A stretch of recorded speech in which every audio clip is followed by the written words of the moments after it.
Hear the stories of men and women switching hustles and escaping the odds through entrepreneurship after prison. Not only will these stories inspire you, but also unlock business tips for financial freedom. Let's get it.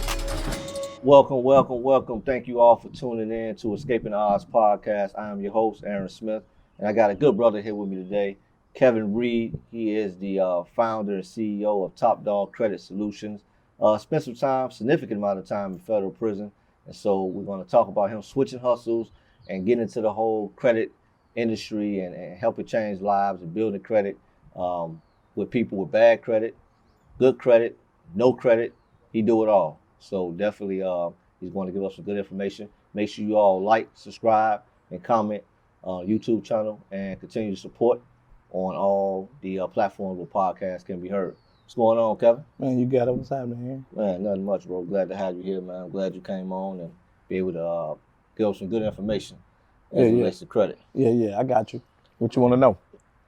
We need to know everything, man. We need to know all the secrets you hold, man, because I know we were incarcerated, man. You sat down with me for a lengthy amount of time, kind of breaking down a lot of stuff as it relates to not only personal credit, but business credit as well. But before we get there, let's get into your backstory. What led you to prison? Because you spent a significant amount of time in prison, correct? Yeah. Well, I got locked up in the beginning, 1991. Okay. I went to prison in 1991. I got out in 1996. Drug crime? Drugs. Okay. You know State or federal? State. Okay. So I did some state time then. I came home. My plan was the really like kill the game. Kill the game still what? Selling drugs still. Okay. You know what I'm saying? I still had that mentality of wanting to sell drugs. So what happened is that I laid there, I went back to jail. You know what I'm saying? I got a how long were you out before you got? 5.5 years. Okay. You know, from 17, I'm 46 now. I've been locked up. I only have been out like right now. I've been out like 6 years of my adult life. You know what I'm saying? So I end up going back to jail. I came home in 96 with wanting to sell drugs. That's what my mind was. Like, I'm not gonna be petty hustling. I'm gonna make them feel me, and that was my mentality at the time. So I end up going to jail for like 1.7 kilograms. You know what I'm saying? And that's like almost 2 keys. What happened was cocaine or crack? Cocaine, crack, basically crack. So I was up under the old guideline, you know. Okay. So you talking about this is your state case? No, this was the Fed case. In 2002. Okay. You know what I'm saying? We go from 96, I stay out. Right. I get back locked up in 2002. Just so the audience know, where you from? I'm from Joliet, Illinois. Okay, that's right outside Chicago. Right outside. Okay. You know what I'm saying? All right. 15 minutes away, 20 minutes away. So what happened was I end up catching a case, you know what I'm saying? And the 1.7 kilograms was equivalent to somebody getting charged with about 170 keys. So that 1.7 kilograms was equivalent to somebody getting caught to 170 keys of regular cocaine, powder cocaine. Right. So I ended up getting 30 years. I didn't go to trial. I had to lay down, you know what I'm saying? My case was I had like 14 guys on my case. We laid down, some went to trial, you know what I'm saying? And I couldn't afford to go to trial. I was on level 30, really level 44. There's no such thing. And what does that mean for the people that don't know? When the federal system guidelines goes up to level 43. Level 43. It's no such thing as level 44. So what happened was that's life all the way across the board. 43 is life all the way across the board. And so what category were you in? I was in category 5, if I'm not mistaken. You way on the end. All the time. Okay. So what happened was I took a chance and I took a blind plea. Okay. And what's a blind plea? A blind plea is when you plead guilty without no type of plea agreement. Okay. You know what I'm saying? I ain't have a plea agreement. It was chancy.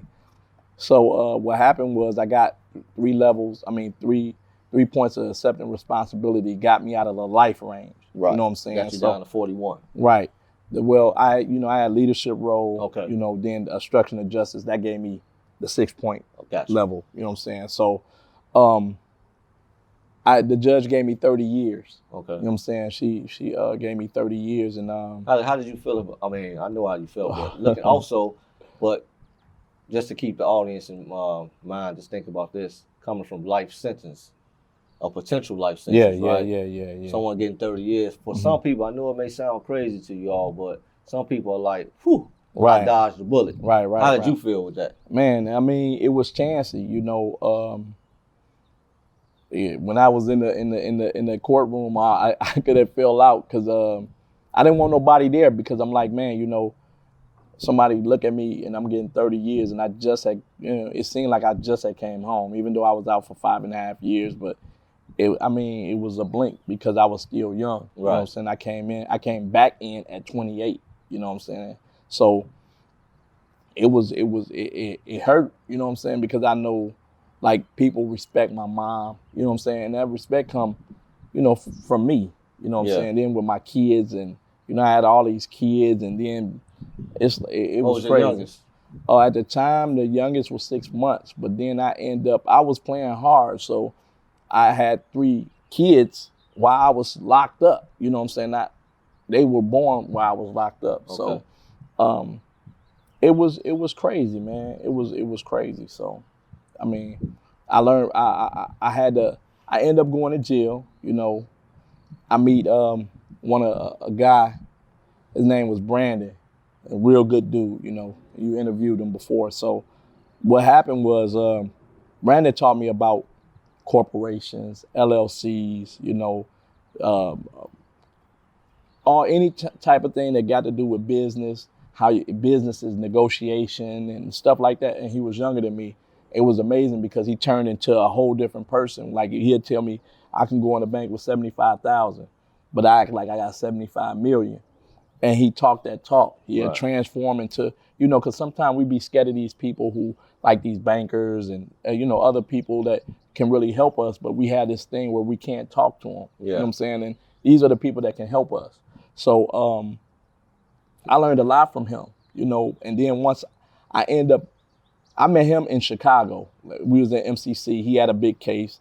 Well, his case was big to me, you know, because he was doing it big. He had a big house, you know, cars, all his. He had a bunch of stuff like he was. It looked like he was a drug dealer, but he was actually doing his thing with the white collar crime. Right. So what happened was maybe I don't know, 6 months or to a year after I got locked up, I had to find a way. You know what I'm saying? After I learned about the business stuff, it's like, okay, Were you done with the game though? Oh, that was the whole thing. Like I was done. Okay. You know what I'm saying? Like I made up in my mind that I wasn't coming home to sell drugs, even though if I get sentenced to a long time or I have to do a year, I knew I was gonna do over 10 years. Right. You know what I'm saying? I didn't think I was gonna get 30. Right. So, you know, I was new to the Fed system, you know, the crack and everything. Like, I mean, you had crack, it was a death sentence up in the 2000, early 2000s. It's like, you got crack, oh my goodness, you're gonna rot in jail. Exactly. You know what I'm saying? So basically what I did after that was I knew I can run a business. You know what I'm saying? There wasn't a problem. We did that on the street. Exactly. So the business part I kind of knew. You know what I'm saying? Like being able to tell somebody or give orders. I can't say orders, but you know, direction. Exactly. To make a business function, I knew I had that. So what I needed was the capital. You know what I'm saying? And I'm like, man, I need to get the money up. You know what I'm saying? So what happened was, I'm like, man, I see all these commercials. You know, I'm starting to see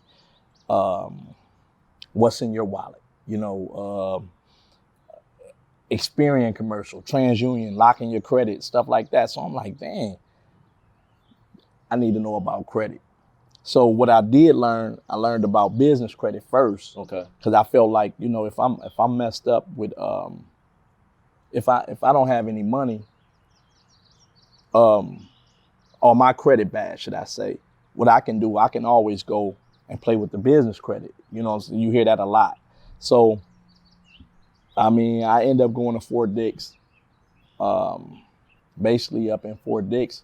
I ended up getting a cell phone. So I started watching. Fort Dix is a federal prison in Yeah. Fort Dix, New Jersey, right? Exactly. I mean, this ain't nothing new that people know. If you've been in the Fed system, people know about Fort Dix because so many people coming around, about the cell phone. So it ain't like I'm saying something that people don't know. Exactly. You know what I'm saying? Everybody know about Fort Dix. Exactly. Fort Dix. I mean, you know what I'm saying? If you didn't went to the hole for Fort Dix, 9 times out of 10 is for a cell phone. So I ended up getting a smartphone when I left the street. It wasn't too many people. And 2002, it was new. Like the internet wasn't new to the hood, but it wasn't we didn't have prevalent. It in our pockets. Exactly. It wasn't prevalent like everybody, Still what I'm saying? dial-up. Yeah, and you didn't have YouTube. You didn't have MySpace. Even when I got locked up, I never heard of MySpace until after I got locked up. Okay. So when I finally seen the internet, I'm like, wow, like, dang, this is crazy. So I'm looking up business stuff. Then somebody said, man, you ever been on YouTube? I'm like, nah, I ain't never seen YouTube. So I'll go to YouTube and I'm like, it blows my mind. I'm looking at YouTube like, man, this is crazy. Like if you broke, you really don't want no money because YouTube gonna tell you everything that you need to know about whatever you need to or want to do. You know what I'm saying? So what happened was I started researching. You know what I'm saying?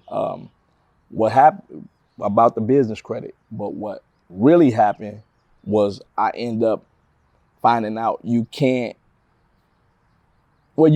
build credit, business credit, and have bad credit, but it doesn't make any sense. Why is that? You know what I'm saying?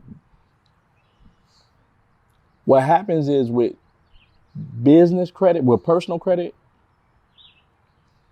let me give you this.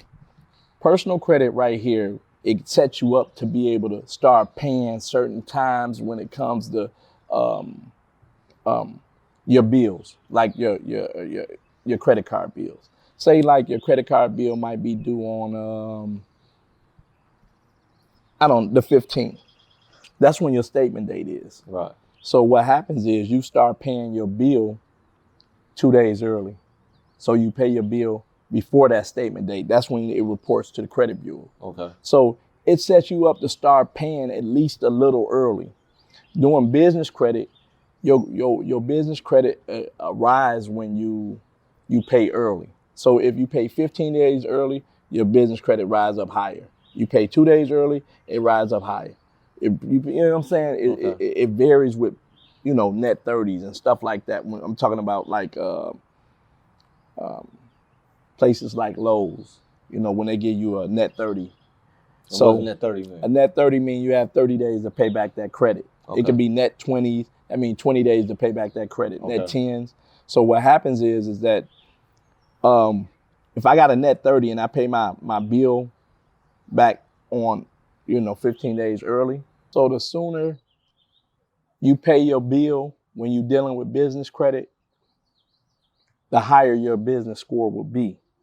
So if you start paying your bills with personal credit, like fast, sooner, it'll translate to you once you're making that step over to you're creating this habit. Exactly. That's what you're basically doing. You're creating a habit. Okay. So when you go to business credit, it won't be so hard for you to say, well, I got to pay this early. You know what I'm saying? I'm not paying it on a due date. Right. It's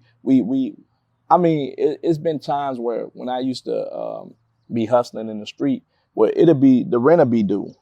So what happens is that I won't even pay the rent, and I had the money. Right. I pay it late because I don't care about it. You know what I'm saying? Like I don't care.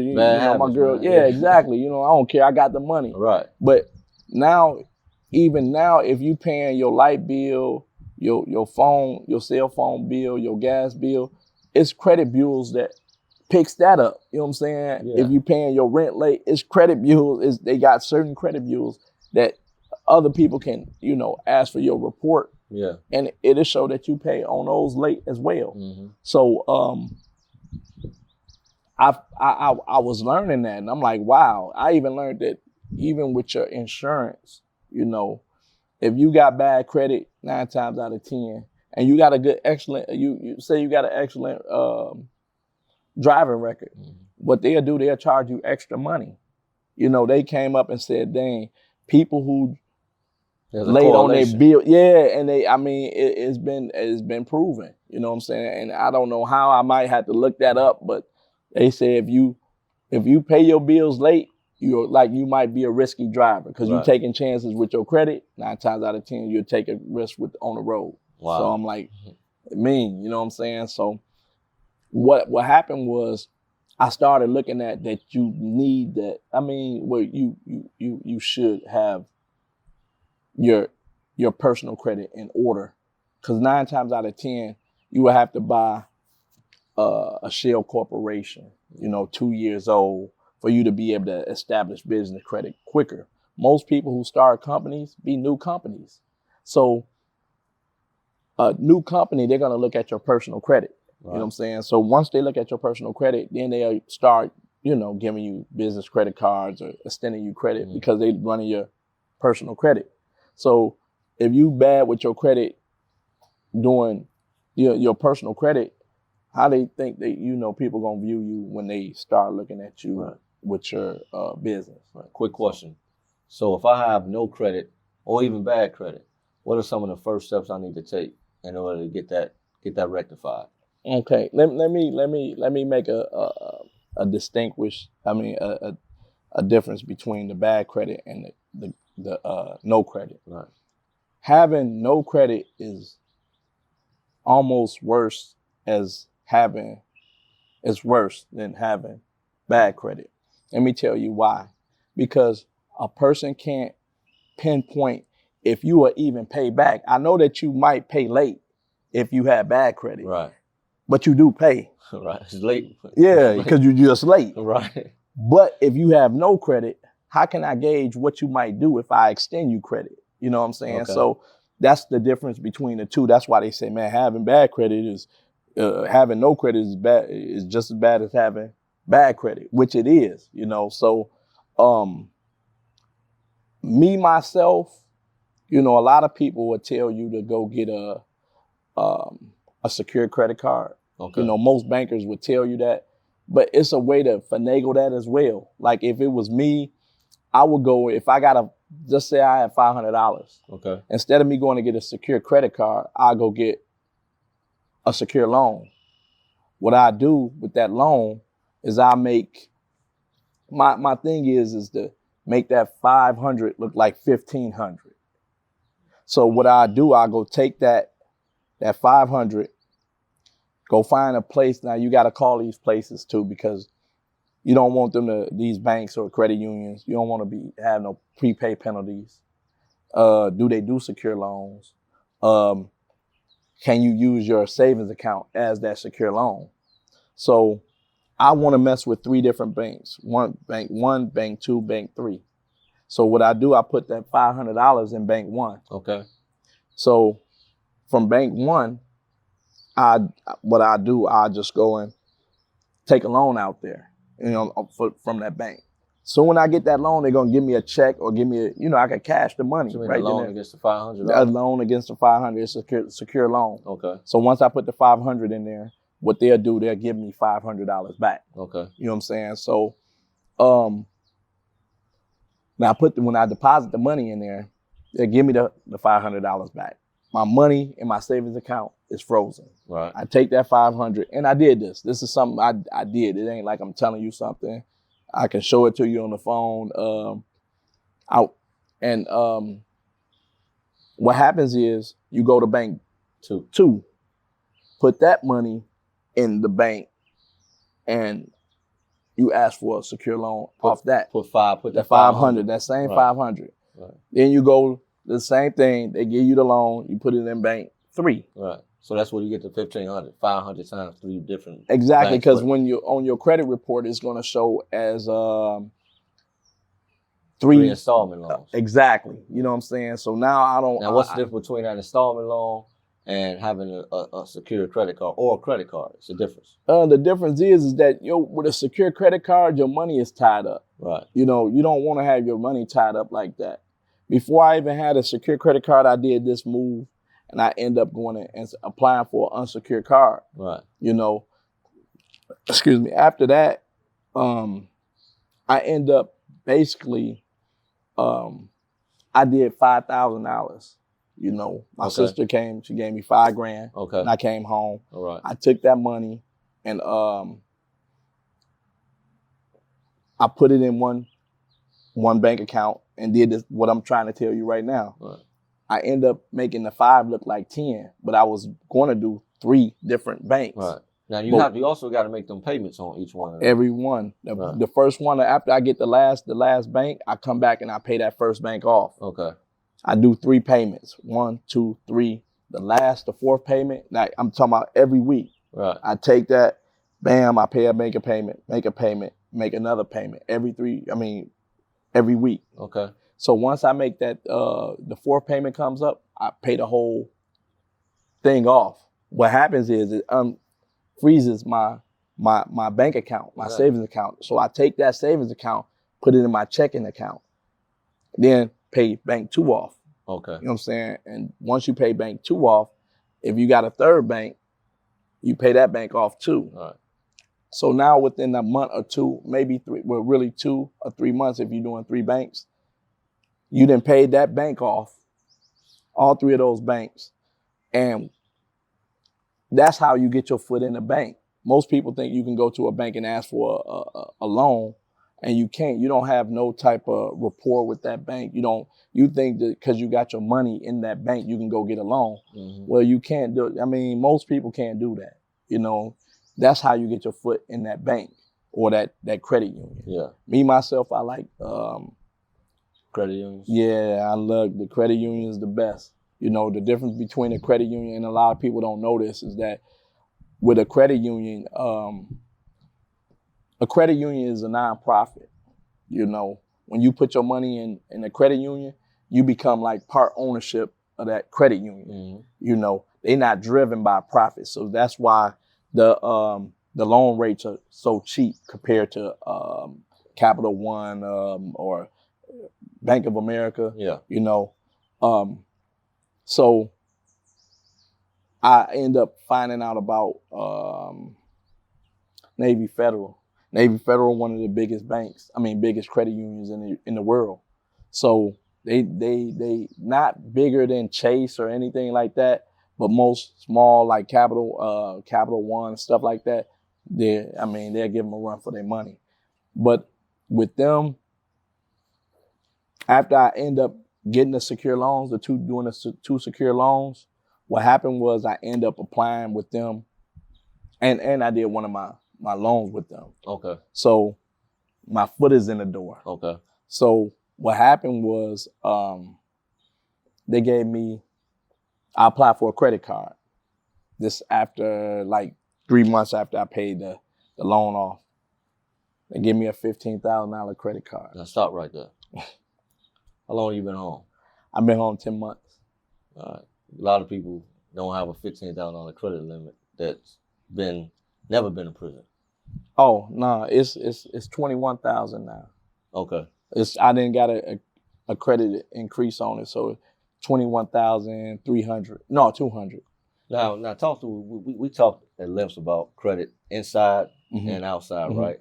Now there's some unique strategies that you can play with once you have that amount of money on your credit cards to kind of really make things happen. Whether you want to buy real estate, purchase more assets. That's the key. Not to go buy depreciating assets like a car, rent, jewelry, TV, things of that nature. But basically utilizing the monies that's on your credit card. Because what people don't realize is that, okay, you have a credit card and you have a 20% interest rate, right? But what people don't realize is that you don't have to, you pay that off. And when you pay that off, you don't have to worry about the interest involved in that. And so if you can find a particular asset, let's say you got a $50,000 credit limit. If you can find a particular asset where you can make more money than what the interest is that you have to pay on that car, you winning. Right. And so that's the key. So I'm gonna let you talk about utilizing credit cards to buy other assets and working that. Yeah, I got another credit card too from Navy Federal. It's a platinum card. So with the platinum card, it's 0% interest for 12 months. This perfect. If just hypothetically, if it was $50,000, okay, you know, it's $13,300. Where did 300 come from? I don't know, but you'll take it though. I definitely will take it. So what happened is with the say if I had 50 and I wanted to do, I don't know, it's just hypothetically a barbershop. Mm-hmm. So they might cost me about 15 grand, 20 grand to do a barbershop. Basically, I can take that money off the credit card, open me a business, and start me something that's gonna make me some money and end up paying. Now, it's no interest on the credit card for 12 months. Right. So basically, anything that I charge on that credit card is gonna be just principal, all principal. Everything is principal. I had no interest on there. So that right there alone makes me in a better position than most people, because most people they can't go and take that money and come up with $15,000, $20,000 to start a business. Right. You know what I'm saying? We in a position that we don't know no better. Right. So with that, being able to just take the money off the card with no advance fees, that's the most crazy, strategy that you can take. Hypothetically, just take, say if I got $100,000 on 2 credit cards, 50 and 50. Well, I can swipe the cards and be able to, it's a company that will take the $100,000 off both cards, which is, 50 and 50, and only charge me $2,500. So 2.5% of the total. 2.5, yeah, exactly. So just hypothetically, I find a duplex for 70. So I got 70, I got $100,000. So I take the 70, go buy the actual place.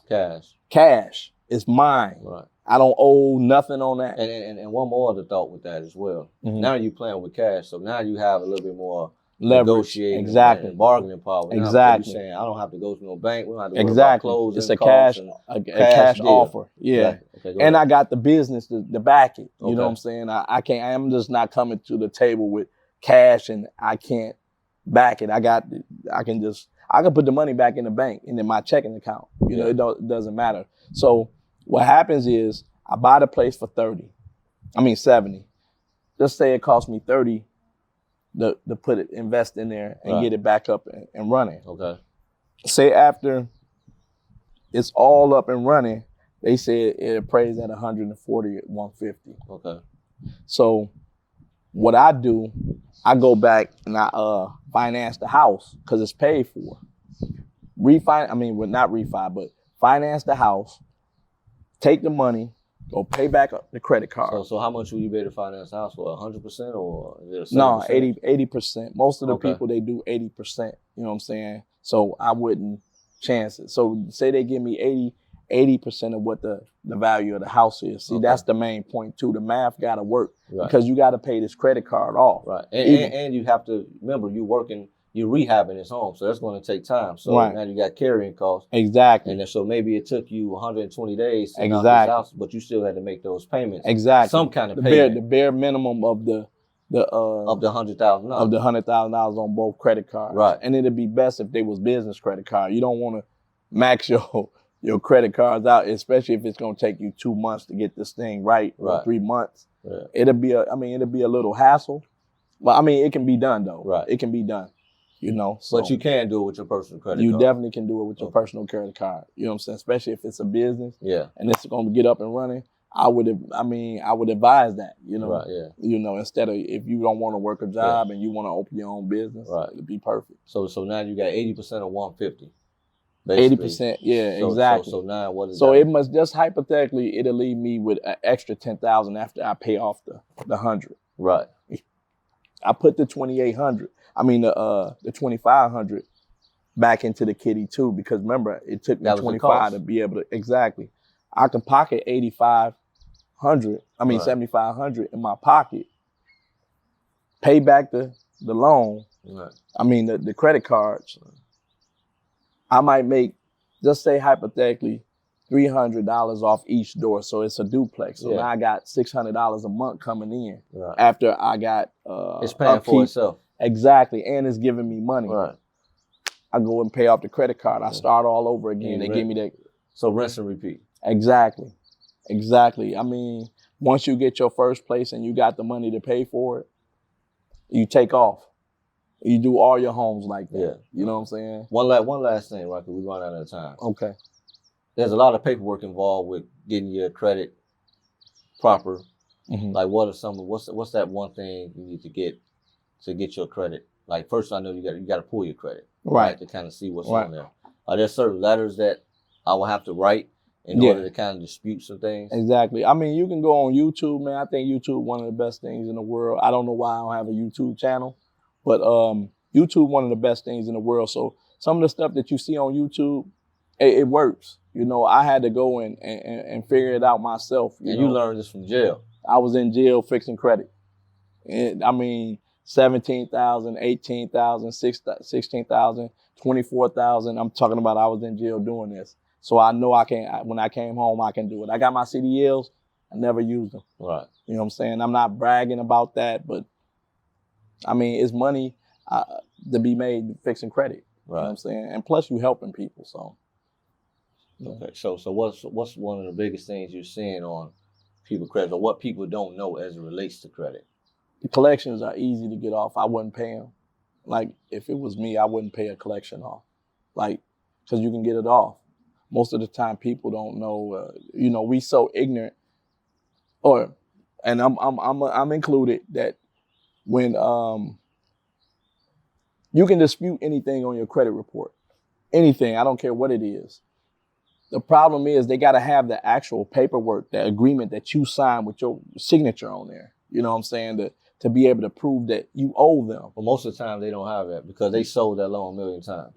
Or they did it over the internet. Okay. And it costs extra. So why would I pay extra and they don't even know? Like, why would I pay the extra money and they don't even know? You know what I'm saying? So what happens is that I see people willing to make payments. Yeah. You know what I'm saying? I dealt with a girl.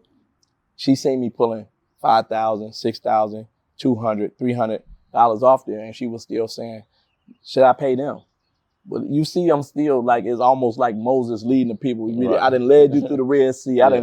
You seen God part the Red Sea, and you still saying, is there a God? Right. You know what I'm saying? But you didn't see this miracle, and you out of Egypt, and you know what I'm saying? And you still asking me,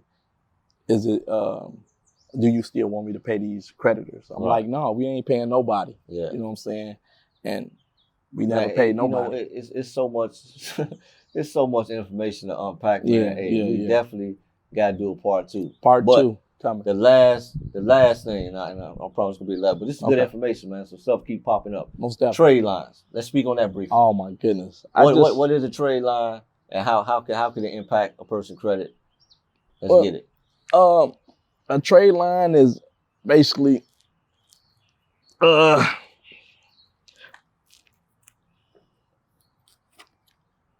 this. Okay, and you showing us a credit card. A credit card, basically. When somebody extends you credit, it's a trade line. You know what I'm saying? So it can be a bank, it can be a credit union, it could be Office Max, Home Depot, stuff like that, and they extend you credit. So the thing with the trade lines, this is the magic bullet, fellas, ladies. Basically, that with the trade lines, that can boost your credit the fastest. Nothing can boost your credit faster than that besides getting something off if it come right off. But a trade line will help you boost your credit. Right. You know what I'm saying? Real quick. I just paid for one, $1,000 for one. And what did you get for that $1,000? What kind of trade line was it? The trade line was 20 years old. It was for my girl. Now, the older the trade line is better because it shows the season, right? Right, exactly. Okay. But it got to match up to your age. Okay. Like, you know what I'm saying? You can't be 19 with a 20-year. Yeah, exactly. Right. Exactly. It just don't look right. You know what I'm saying? So basically, she got a 710 FICO score. Okay. Paid $1,000 for a trade line, 20 years old. Right. My girl is 44. Okay. You know what I'm saying? So it's perfect. All right. And to boost her credit up, I'm hoping they do it about maybe, it's a $17,000 limit on it. Right. I'm hoping they do it about 40, 60 points. Okay. And I did it before, and I seen it jump like 60 points before. Okay, now, one thing about the trade line, they don't stay on forever though. No. What happens with the trade line is basically the 60, okay, you might have somebody might do them for 3 months. Right. Then you have some people that do them for 2 months. Right. So it'll stay open for that long. Right. Meaning like it'll be like you have actual credit you have actual you actually have that amount on as an authorized user. Exactly. So what happens is that and that's what they call authorized users as well. So what happens is that it'll be open, meaning that you can use that credit. Right. So what after that, when it comes off, meaning like it doesn't, when they'll close the account, it can stay on there. The best thing about that, it can stay on there 6 months to 6 years. Okay. You know what I'm saying? So you got to use it when you can. But if you got, even though after it closes, if you still have that positive thing, say if it boosts you up 60 points, but you still actually have, I don't know, maybe 6, like I said, 6 months to 6 years. And man, it might drop you down 30 points, but you still up 30. It boosts you up 60, but when it came down, wow, it dropped you 30. That's the flip side of it. Exactly. But the whole thing about it is when you actually have it, it means you got to go use it. You know what I'm saying? Make the most out of it. You making moves. Right. That means, so most people get a trade line like when they go on to buy, when they know they want to buy a piece of property or some kind car, of whatever, credit, right? And exactly. they need the credit boost. They get a trade line quickly, and then once they get what they're looking for, then of course they use it already. Exactly. So it's to their benefit. Exactly. Perfect. That's the best. I mean, listen, for real. Like we might have to do a part 3. No, definitely. Because it's so much information. It's too much information, and like to clog it all in, it kind of distorts everything. Yeah. So we definitely got to do a part 2. Stay tuned for part 2. My main man, Kevin Reed, Top Dog Credit Solutions, man. The guy knows what he knows, as you all can hear and see. So thank you all for tuning in to Escaping the Odds podcast. Follow, like, subscribe to the YouTube channel, Facebook, Instagram, Escaping the Odds podcast. Follow, listen to me on Anchor.fm, Google Podcasts, Apple, Stitcher, pretty much anywhere where podcasts are being listened to. How can we find you? You can hit me on Facebook, man. I got my account. No, hit me on Facebook, Kevin Reed. I'm from Joliet. You'll see it. You definitely can see this face when it pop up. And then you got me at Top Dog Credit 1.com. So that's my website, and you can definitely hit me there. Okay, and last thing too, escapingtheodds.com coming soon. Also merchandise coming soon. Make sure you all support and follow, subscribe to the channel, you all. And thank you all for supporting us. Peace.